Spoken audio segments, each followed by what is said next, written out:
Selamat pagi, salam sejahtera. Terima kasih kerana bersama dengan saya di Nazirin Unity Channel. Masih lagi dalam siri pendedahan untuk Sanusi menentang Saifuddin Nasution Ismail dalam isu berkaitan REE, perlumbungan nadir bumi secara haram di Kedah.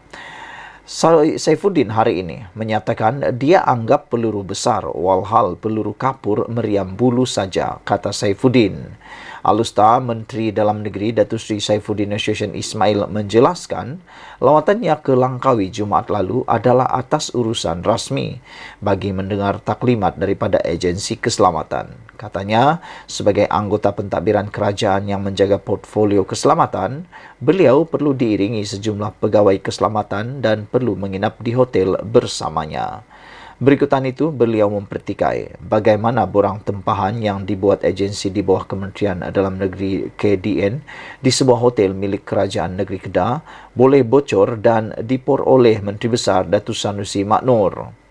Kunjungan rasmi saya ke Langkawi bersama Ketua Polis Negeri untuk diberikan taklimat oleh Ketua Polis Daerah mengenai persiapan Ibu Pejabat Daerah IPD Langkawi menguruskan hari penamaan calon.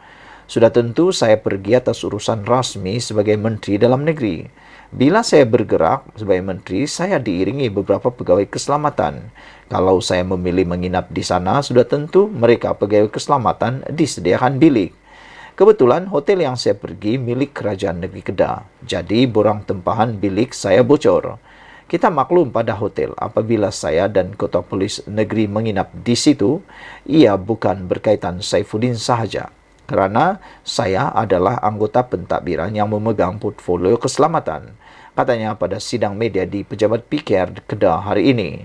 Saifuddin berkata, tidak timbul isu beliau menyalahguna agensi kerajaan untuk berkempen pada pilihan rakyat negeri seperti yang didakwa Muhammad Sanusi semalam. Katanya, beliau turut kesal dengan tindakan memuat naik dokumen tempahan yang dibuat Kementerian Dalam Negeri di laman sosial Muhammad Sanusi sehingga menimbulkan pelbagai reaksi.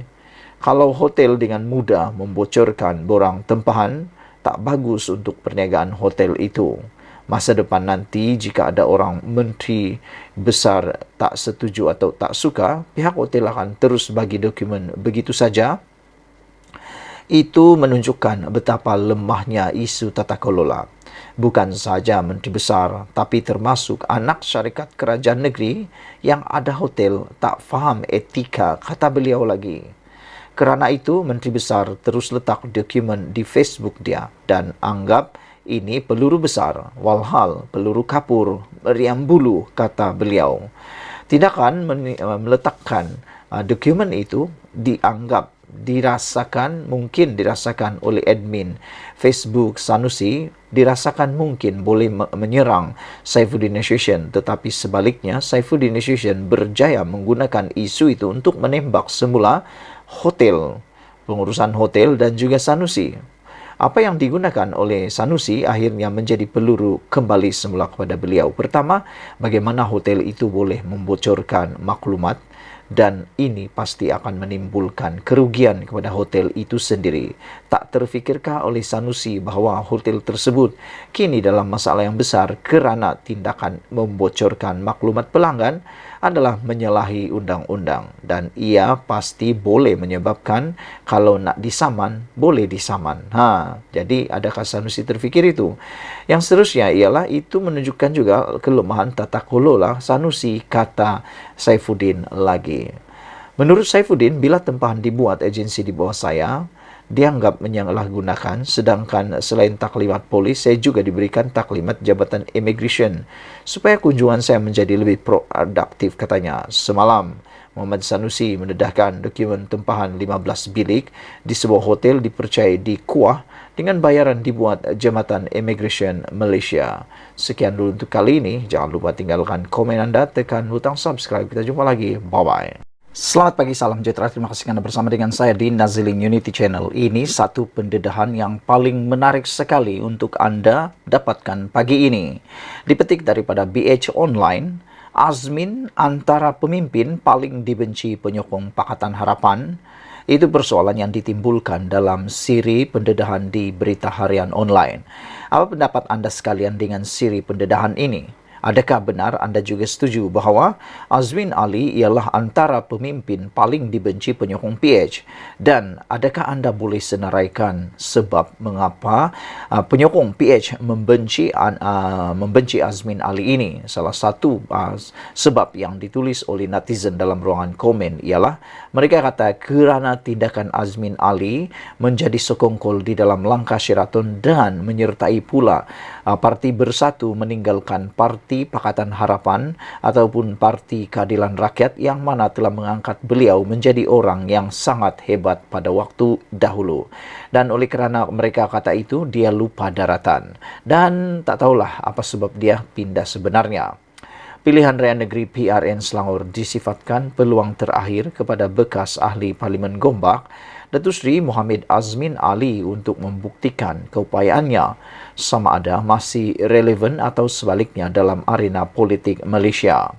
Bekas Naib Ketua Pemuda UMNO Sahrir Hamdan bagaimanapun beranggapan Azmin yang juga bekas Menteri Perdagangan Antarabangsa dan Industri masih mempunyai pengaruh tersendiri di Selangor sekaligus membuka peluang untuknya terus berpolitik di negeri berkenan.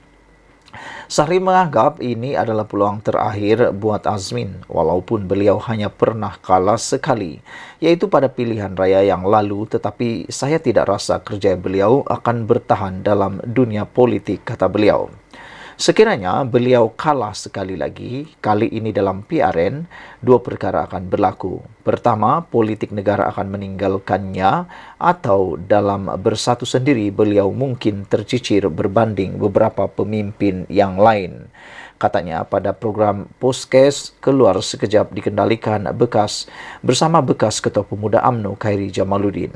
Sahrin berkata Azmin ketika ini dianggap pemimpin paling dibenci oleh penyokong PH yang dikaitkan dengan penyebab kepada langkah Sheraton pada tahun 2020. Kalau tanya penyokong PH, figura paling tak disukai adalah Azmin. Ramai pemerhati menganggap Azmin dah habis atau kalah. Tapi Azmin ini ada sesuatu pengaruh di Selangor yang tidak ada di negeri lain, kata beliau.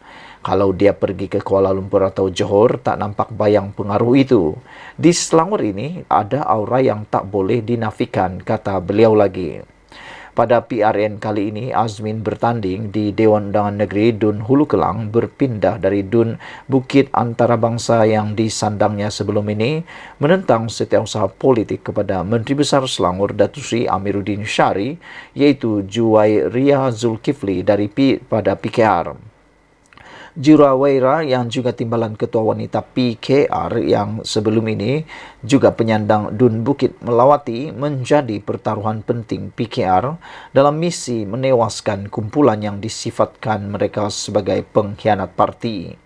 Kerusi Dun Hulu Kelang sebelumnya dimiliki Amanah diambil alih oleh PKR pada saat akhir. Sebagai gantinya, PKR menyerahkan kerusi Dun Batu Tiga kepada Amanah. Pada PRU 14, kerusi Dun Hulu Kelang disandang Saari Sungip dari PH yang mewakili Amanah. Dalam pada itu, Sahrir berkata, nasib berbeza bagi bekas ahli parlimen Kepala Batas Datuk Seri Rezal Merican Naina Merican, di mana kerjaya politiknya masih terbuka biarpun tewas dalam pilihan raya umum ke-15. Rezal tiada naratif akan habis berakhir kerjaya politiknya.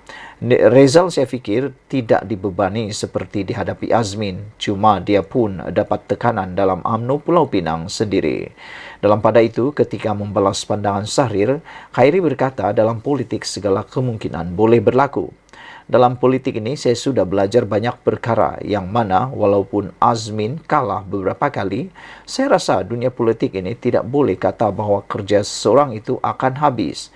Ini kerana kita sudah pernah melihat kebangkitan kerjaya orang yang kita rasakan sudah kalas atau berakhir, kata beliau lagi. Apa pendapat kamu semua tentang perbincangan Khairi dan juga Rahir ini? Adakah benar Azmin sudah habis dan akan bertamatnya kerjaya politik beliau selepas ini? Dan benarkah Azmin adalah pemimpin yang paling dibenci penyokong PH? Jumpa lagi. Bye-bye. Selamat petang, salam sejahtera. Terima kasih kerana bersama dengan saya di Nazilin Unity Channel. Ini satu lagi kemenangan besar kepada Anwar Ibrahim. Wah, Apabila dia dikatakan seorang pemimpin besar yang ada di Malaysia tiba-tiba muncul memberikan pengakuan luar biasa tentang Anwar Ibrahim. Beliau berkata, beri 10 tahun kepada Anwar, negara akan berjaya. Wah, jadi saudara-saudara sekalian, share kepada semua video penonton hari ini tentang video ini, supaya semua orang tahu, kalau Anwar diberikan 10 tahun, pasti negara akan berjaya. Jangan lagi bermimpi nak tumbangkan Anwar Ibrahim lah, nak tumbangkan kerajaan lah, nak tumbangkan siapa-siapa lah, macam-macam lah. Kerana perbuatan seperti itu ialah perbuatan hianat dan pastinya memberikan kesan kepada negara. Bayangkanlah kalau tiap-tiap hari lah bertukar dan bertukar. Jangan kata Perdana Menteri lah. Anda yang ada tinggal di sebuah kampung, Anda fikir saja. Coba bayangkan kalau ketua kampung tu tiap-tiap minggu bertukar. Tiap-tiap minggu bertukar. Apa jadi dengan kampung Hang? Kampung Hang akan musnah, bosku. Kampung itu akan musnah, kampung itu akan hancur, kampung itu tak ada kemajuan. Orang akan benci datang kampung tu. Kenapa? Kenapa orang benci datang kampung tu? Kerana tak tahu lagi siapa yang akan memerintah kampung itu. Kerana besoknya tukar lagi dan tukar lagi. Jadi dengan saranan daripada Johari Ghani ini, saya sangat setuju apabila jom kita beri peluang kepada Anwar Ibrahim, beri dia peluang 10 tahun untuk memerintah negara ini, maka kita akan lihat Malaysia akan dipacu ke arah kemajuan, Malaysia akan menggelongsor ke arah yang paling tinggi, lebih tinggi sesuai dengan pengumuman ekonomi madani yang telah diumumkan oleh Anwar Ibrahim. Salah satunya ialah ingin menjadikan Malaysia sebagai penguasa ekonomi terbesar di dunia, antara yang terbesar di dunia. Kata Johari Ghani, rakyat diberikan keyakinan bahawa jika kerajaan perpaduan pimpinan Datuk Seri Anwar Ibrahim ini diberikan masa 10 tahun sahaja, nescaya rakyat akan melihat sebuah negara yang dibanggakan. Naib Presiden UMNO Datuk Johari Ghani berkata, 10 inisiatif ekonomi madani yang dibentangkan oleh Perdana Menteri Khamis lepas akan berjaya. Semalam bila saya tengok hala 7 ekonomi yang dibentangkan oleh Perdana Menteri kita, saya tengok jika BN dan PH ini boleh bersama-sama kekal bersahabat untuk 10 tahun akan datang, saya percaya 10 inisiatif ekonomi pasti akan tercapai, kata tokoh perniagaan yang juga ahli Parlimen Titi Wangsa itu. Khamis lepas, kerajaan menyasarkan Malaysia untuk berada di kedudukan 30 ekonomi terbesar dunia dalam jangka sederhana, kata Perdana Menteri Datuk Seri Anwar Ibrahim. Perdana Menteri berkata ia antara 7 sasaran utama dalam pensyukuran semula ekonomi negara melalui ekonomi madani yang mahu dicapai sebelum tempoh 10 tahun. Beliau yakin Malaysia mampu mencapai sasaran besar itu dengan meneladani negara yang pernah berdepan kejatuhan namun tangkas dan bangkit semula ke hadapan. Bagi Johari, sesebuah negara akan mencapai kejayaan melalui hala 7 dan perancangan yang baik, dan ia akan pasti tercapai jika politik negara itu stabil.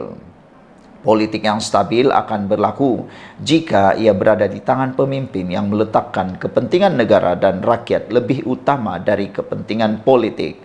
Katanya, sikap ini sangat berbeza dengan pemimpin Perikatan Nasional apabila mereka menolak untuk bersama-sama membentuk kerajaan perpaduan. Kita lihat, sebuah negeri di utara tanah air, rakyatnya terpaksa keluar dari negeri itu untuk mencari pekerjaan. Mereka ini dah diberi peluang untuk mentadbir di sebuah negeri itu lebih 30 tahun dah. Tetapi apa yang berlaku kepada negeri itu? Mereka kata kerajaan mereka berbeza daripada kerajaan pusat. Mereka dizalimi oleh pusat. Saya tanya mereka, Selangor dah berapa penggal sebelum ini berbeza dengan pusat? Tetapi Selangor menjadi negara ekonomi paling kuat. Katanya menjawab alasan pemimpin PAS bahawa Kelantan miskin kerana dianaktirikan kerajaan pusat. Yang ini best. Atas sebab itu katanya, dia adalah antara ahli Parlimen UMNO yang paling awal mengusulkan agar partinya bersama-sama membentuk kerajaan perpaduan. Selepas pilihan raya ke-15 lalu, apabila tidak ada satupun parti yang menguasai kerajaan atau boleh menubuh kerajaan, saya antara orang pertama cakap secara terbuka, kita kena tubuh kerajaan unity, kerajaan perpaduan. Orang tanya saya kenapa, saya cakap jika kita tangguh penubuhan kerajaan ini, ia akan berikan kesan yang tidak baik kepada negara. Saya buat keputusan sebagai ahli parlimen. Saya jumpa Presiden UMNO, saya beritahu dia, Datuk Seri Presiden, kita kena bantu negara ini untuk kita tubuhkan kerajaan. Kerana jika kita tidak tubuhkan kerajaan, ia akan macam Thailand, dah beberapa bulan dah tak boleh wujud, katanya. Menurut Johari, beliau yakin idea ini kerana ada sebab dan ia dilihat dari pelbagai sudut. Salah satu sebabnya, jika kita dapat wujudkan kerajaan sama dengan Pakatan Harapan PH, kita akan wujudkan kerajaan yang stabil di negara ini, kata beliau. Bagi Datuk Johari, pemimpin PH ini berbeza kerana mereka lebih mementingkan negara dari politik. Katanya pada 2008 BN dan UMNO kalah di Selangor. Begitu juga pada 2013-2018 yang berbanding sebelum ini, BN yang menguasai Selangor selama lebih 50 tahun. Sebelum ini kita bangunkan Selangor. Selepas 2018, 2013, 2018 saya tengok Pakatan Harapan ini boleh sambung pembangunan itu dengan baik. Sebab itu hari ini negeri yang boleh dibangunkan dengan begitu sempurna adalah Selangor. GDP terbesar di Selangor, reserve di Semenanjung, Selangor paling banyak sekali. Jika kita tidak tahu mentadbir, kita tidak akan ada statistik yang saya sebutkan itu. Kata Johari memuji kemampuan PH untuk mentadbir negeri dan negara. Saudara-saudara sekalian, dalam banyak-banyak perkara yang saya bacakan sebentar tadi itu ialah yang paling saya tertarik sekali ialah apabila ada pemimpin di Kelantan mengatakan jangan bandingkan Selangor dengan Kelantan.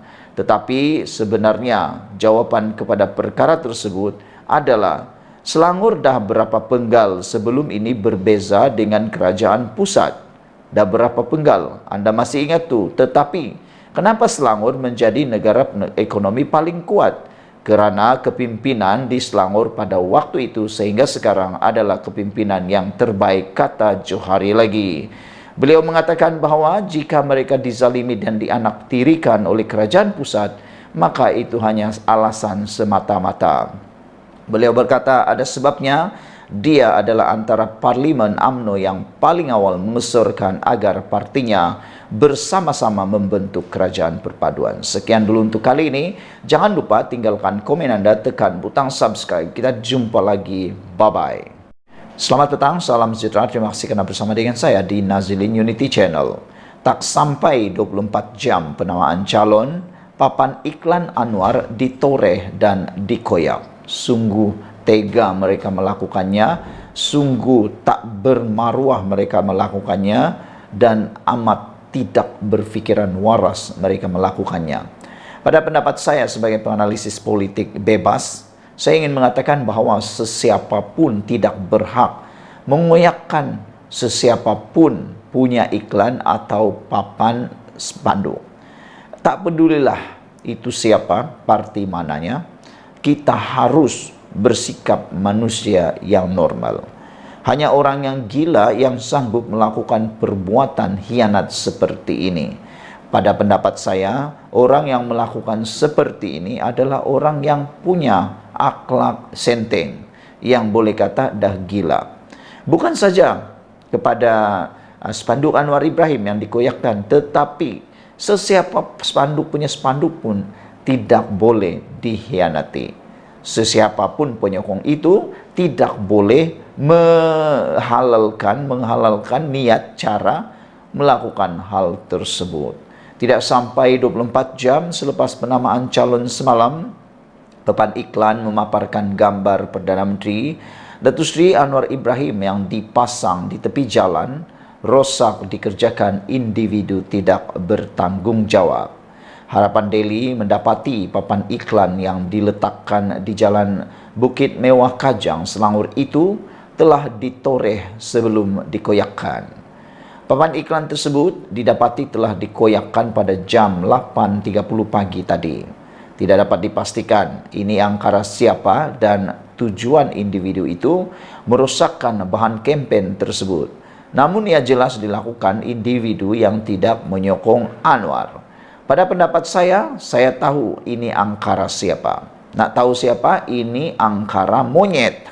Kita boleh katakan orang yang bertindak tidak bermoral seperti ini, yang sanggup mengoyakkan tanda atau papan tanda sesiapapun yang mengikuti kempen, sesiapapun yang dikoyakkan itu, yang mengoyakkan itu ialah monyet.